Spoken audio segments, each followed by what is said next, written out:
The Zephyrian detention facility on Kepler 442b was considered impregnable. Built into the heart of a crystalline mountain, its bio-locked chambers had held the galaxy's most dangerous criminals for over 3 centuries. Commander Vextha had overseen thousands of interrogations, broken countless minds with their species' advanced psychological techniques. No prisoner had ever left without surrendering every secret. Then they brought in the human. Captain Sarah Chen of the Terran Defense Corps sat in the center of the isolation cell, her hands folded calmly in her lap. The restraint field hummed around her, designed to cause discomfort in most species. She showed no signs of distress. Her breathing remained steady, her posture relaxed as if she were sitting in a garden rather than a maximum security prison. Fascinating, Vextha murmured, their 3 eyes studying the readouts from the cell's biomonitors. Her stress indicators are minimal. Sub-Commander Krill's mandibles clicked nervously. Perhaps the equipment is malfunctioning. No creature can maintain such composure under neural suppression fields. Run diagnostics, Vextha ordered. Though they suspected the equipment was functioning perfectly, they had studied human physiology extensively since the war began. Humans were supposedly primitive, driven by emotion and instinct. Yet this one sat like a statue of serenity. The diagnostics confirmed what Vextha feared. Everything was working normally.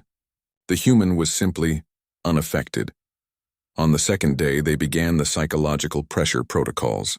The cell's walls shifted to display images calculated to break human morale. Burning Earth cities, captured human soldiers, destroyed Terran ships. The temperature fluctuated between extremes. Subsonic frequencies designed to induce anxiety filled the air. Captain Chen closed her eyes and began to speak softly. At first, Vextha thought she was begging or confessing. The translation matrix revealed something far more unsettling. She was reciting poetry. 2 roads diverged in a yellow wood. Her voice carried clearly through the monitoring system. And sorry I could not travel both. The ancient Earth verse continued for hours. When she finished one poem, she began another. Then songs, stories, mathematical theorems. She transformed the torture chamber into a library, her voice the only sound that mattered. By the 3rd day, something unprecedented was happening. The guards had begun to linger near her cell during shift changes. Sub-Commander Krill found himself arriving early to his posts, drawn by the human's inexplicable calm. Even Vextha, who prided themselves on emotional detachment, felt a strange urge to understand how she maintained such peace.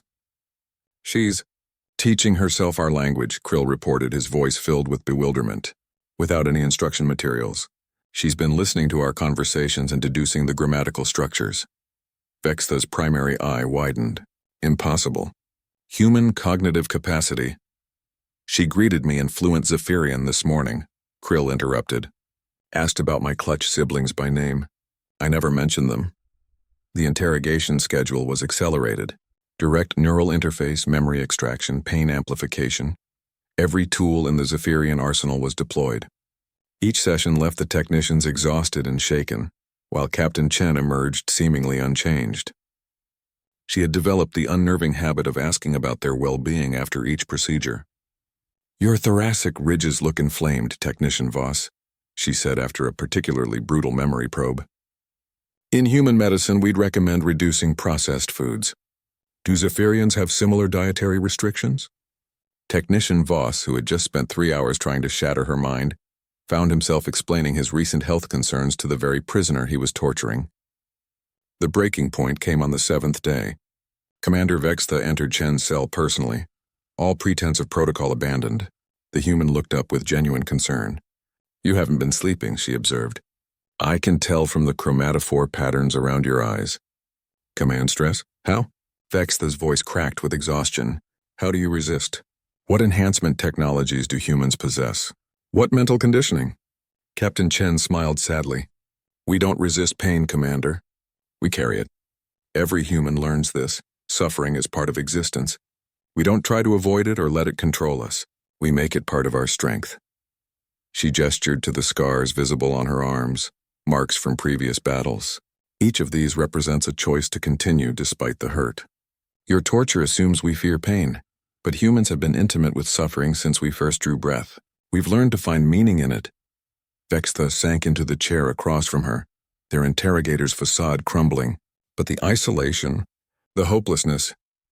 I'm not isolated, Chen replied gently. I carry every human who ever lived with me.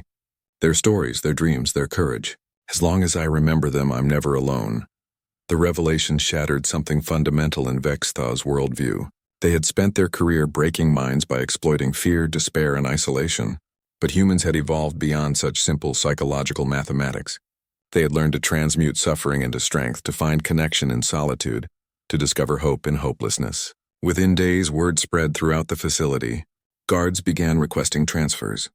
Technicians refused shifts. The entire psychological warfare division petitioned for reassignment. They had tried to break one human prisoner, and instead found themselves broken, not by cruelty but by an incomprehensible resilience that revealed the poverty of their own inner lives. Commander Vexitha submitted their resignation with a simple note. The humans cannot be broken because they have already been broken by existence itself, and chose to rebuild themselves stronger. We mistake their kindness for weakness, their hope for naivety. We are not their equals in any measure that matters. Captain Chen was released in a prisoner exchange 3 weeks later. As she departed, she left behind something far more dangerous than military intelligence. Doubt. Doubt in the superiority of Zephyrian psychology. Doubt in the wisdom of the war, and most troubling of all, doubt in the assumption that strength meant the ability to inflict suffering, rather than the capacity to transcend it.